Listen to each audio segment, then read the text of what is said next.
እኔ ይገርመኛል አዲስ አበባ ላይ የ16 ዓመት ልጅ የ14 ዓመት ልጅ የወሊድ መከላከያ መዋጥ ጀምራ አልጋ ስራይቼ 3-4 ቀን ደንዝዣለሁ ባክህ መከረልኝ ብላ መጣ። እኔ ራሱ ማመን ያለው የስንት ዓመት ልጅ የ14 ዓመት ልጅ ማለት ነው። ሚታ አትልት ምንሽ ነው? እሺ ተመለስ ሲጫት እሺ ለታማች እንዳን የሚለው ተባ እግዚአብሔር ይስጥልኝ። እንግዲህ ስትታይ 15 ወይ 14 ልትሆን በቂ መልስ ነው። ትዳር ማለት ምን ማለት ነው? ሁለት ጥያቄ ከወንዶችም ከሴቶችም ቶሎ መልሱ ነው። ምን ማለት ነው ትዳር ማለት ወይ ደግሞ ጋብቻ ማለት ነው ማለት ነው?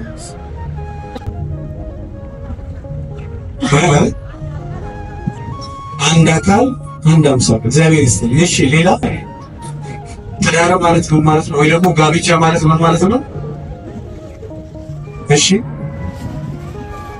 ለታማች እንዳን የሚለው ተባ እግዚአብሔር ይስጥልኝ። እንግዲህ ስትታይ 15 ወይ 14 ልትሆን በቂ መልስ ነው። ሁለት ሆነው እንደ አንድ በአንድ እምነት የሚመሩት እሺ ተቋሙ። እሺ ሌላ ጋብቻ ማለት ምን ማለት ነው? ሚታ አትልት ምንሽ ነው? እሺ ተመለስ ሲጫት እሺ ምን ማለት ነው? የሁለት ሰዎች የሥጋም የነፍስም ግንኙነት በመንፈስም በሐሳብም በስሜትም ሁለት ሰዎች አንድ የሚሆኑበት የሁለቱ አንድ መሆን ጋብቻ ይባላል። የሁለት ሰው ከሁለትነት አንድ መሆን። እዚህ ጋር ግን በደንብ እንደታጠሩልኝ ማለት ባልና ሚስቶች አንድ ሆነ ማለት እሱ ሐሳብ የላትም እሱ ሐሳብ የለውም ማለት ነው። አንድ ነገር በሁለት መንገድ ሊረዱ ይችላል። እኔ አሁን እዚህ ሳስተምር እናንተ ስትማሩ ከዚህ ስትወጡ አንዱ ቀጥ አድርጎ አንዱ አወላግዶ አንዱ ወደ ግራ አድርጎ አንዱ ወደ ፊት አድርጎ ይተረጉማል። ለምን? እንደየአቀባበልና እንደየአይሁነው ነው። ስለዚህ ሁለትነታቸው ይቀራል ማለት ግን አይደለም። እንደ ሁለት ያስባል። ለማንኛውም ሰው የራሱ ሐሳብ፣ መንፈስ፣ ፍላጎት አላት፣ ተፈጥሮ አላት። እርሱም ደግሞ የራሱ ሐሳብ፣ ስሜት፣ ፍላጎት አለ። ነገር ግን ትዳር ማለት የሁለት ሰዎች የሥጋም የነፍስም የመንፈስም አንድነት፣ የሁለት ሰዎች የነፍስ ቁርኝነት ምን ይባላል? ጋብቻ ይባላል፣ ትዳር ይባላል። ሁለት ሰዎች በመንፈስም በሐሳብም በስሜትም በአካልም በአይምሮም አንድ ሆነው የሚመሩት ተቋም ትዳር ይባላል። እንደዚህ ከሆነ ጋብቻ የነሱ ትዳር ይሆናል ማለት ነው። እንግዲህ መጽሐፍ እንዲህ ይላል ወገኖች፣ ቅዱስ ጳውሎስ ይሄንን ነው አንድ ሰው ከሲስም ቢያነቡልኝ ደስ ይለኛል። አንደኛ ቆሮንቶስ ማይክ ስጡልኝ። አንደኛ ቆሮንቶስ ምዕራፍ 13 ከቁጥር 1 ጀምሮ ተከታተሉ። አንድ ሰው እንግዲህ ይሄንን በተለይ መሰረታዊ ሊያውቀው የሚገባ ነው። ወደ አባታችን እሺ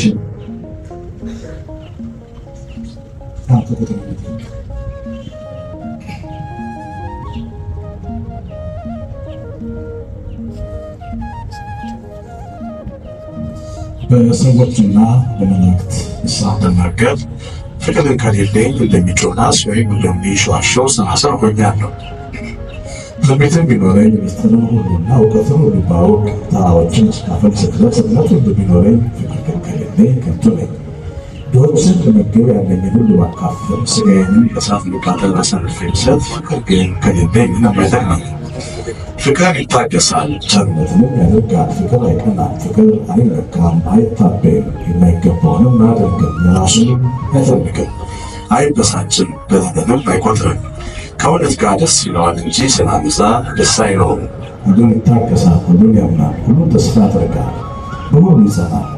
ፍቅር ለዘላለም አይወድቅም። ትንቢት ቢሆን ግን ይሻላል፣ ልሳኖች ቢሆን ይቀናሉ፣ በትር ቢሆን ይሻላል።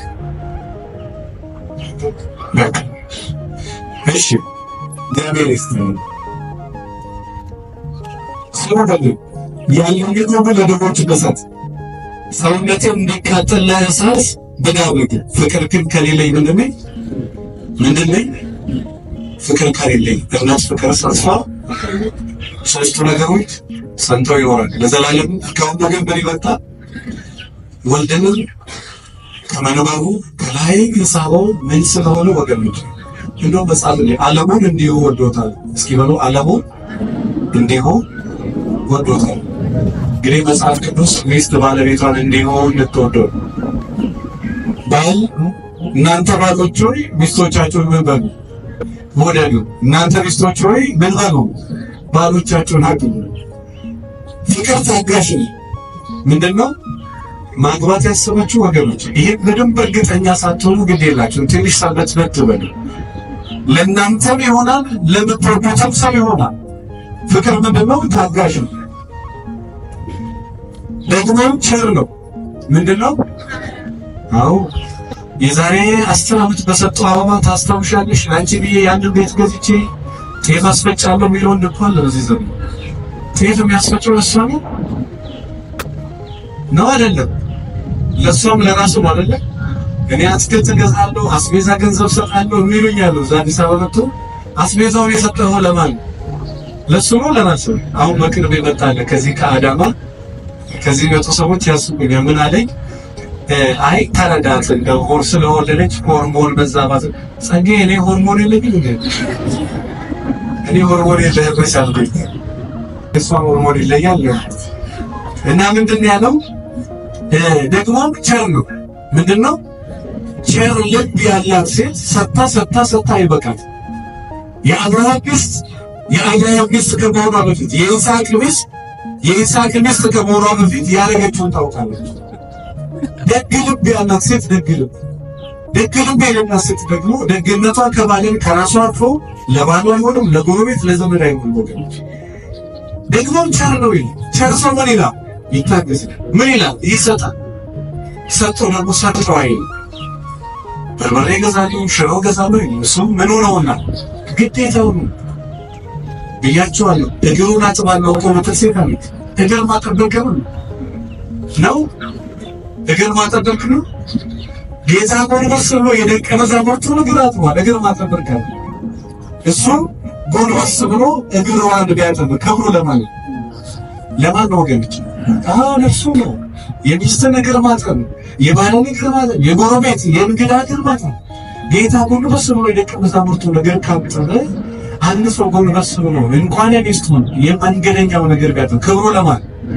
ስለዚህ እንደው አስቤዛ ገዝቼ እንዲያርግላት አይባልም። ለምን? ያረከው ለራስህ ነው። ለሚስት ካልተናቅ ያረከው ለማን? ለራስህ።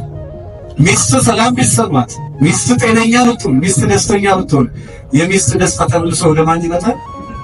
አዎ ባለቤትሽ ደስተኛ ቢሆን ብታበረታው፣ ብታጠነክረው፣ በእድሜ ቢቆይላት ትርፉ ለማን? ለራሱ። ስለዚህ የሆነ ነገር ስታደርጉ ለሰው መታደርጉ አታስቡ፣ ለራሱ ነው። የሀገሬ ሰው በጣም ወደው ተረታ አባባልም አለ መጽሐፍ ቅዱስ ላይ ጨው ለራስ ስትል ምን በል? ይሄንን በደንብ ነገረው። ጨው ለራስ ስትል ካልሆነ ምን ትባል? ጸባይኛ፣ ቅን፣ መልካም፣ ትሁት ሴት፣ መልካም፣ ቅን፣ በገንዘቡ ማይመካ ጨዋ፣ እግዚአብሔርን ይፈራ ሰው መሆን ትርፉላት። ለሷ ምንም ያደርግላት ነገር ደግሞም ቸር ነው ይላል። ከዛ በኋላ ፍቅር አይበቅም።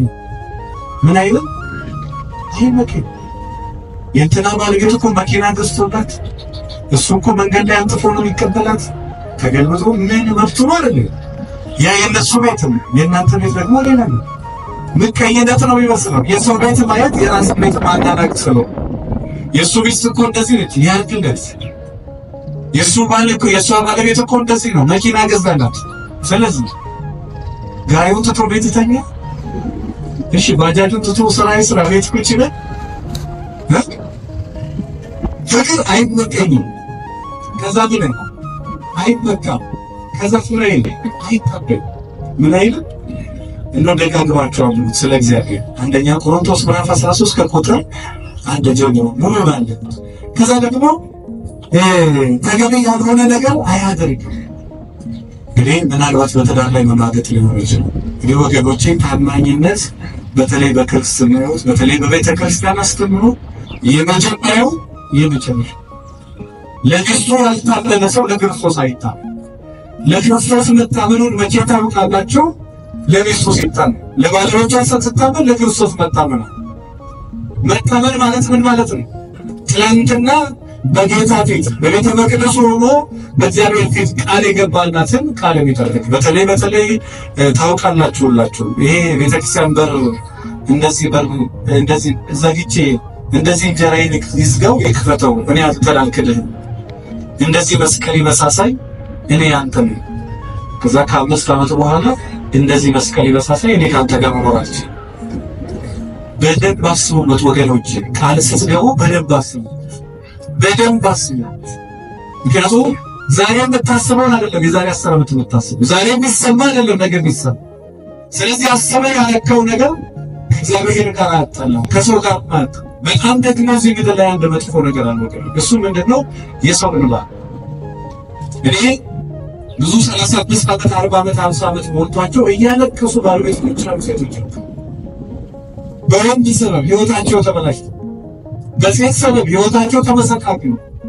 20 ዓመት 30 ዓመት አብረን ነው ራሱ አርጅታለች ብሎ ሚስቱን ትቷት ቁጭ ብላ ተጣለች ሲል ይሄ ደግሞ እናደራ ምን ይላል ይቀመጣል እሱ ደግሞ አርግቶ እሱ ደግሞ ኖሮ በህይወቱ እሱ በራሱ ህይወት ያየዋል በልጆቹ ደግሞ የሰውን ህይወት ማበላሸት ማለት የራስን ህይወት ማበላሸት የማስፈልጉትን ሰው እንዳትጠጉት የማስፈልጉትን ሰው በተለይ ባለትዳር የሆነ ሰው መመኘት ይሄ እንግዲህ እኮ እንዲህ መድረክ ላይ ራሱ የምናስተምረው የሰው ትዳር መመኘት የባለንጀራህን ቤት አትመኝ የወንድምህን ቤት አትመኝ ለምን እግዚአብሔር በረከቱ ብዙ ለሷ ያለውን ያዘጋጃል ያንተ ያለ አስቀምጦላል አስቀምጠል የሰው ሚስት የሰው ትዳር ማበላሸት ይሄ የራስን ህይወት ማበላሸት የሰው ሰው መመኘት የራስን ደግሞ ማበላሸት ስለዚህ በተቻላችሁ መጠን አይበቃም አይታበይም እንዲያደርግ ያለው ማይሉ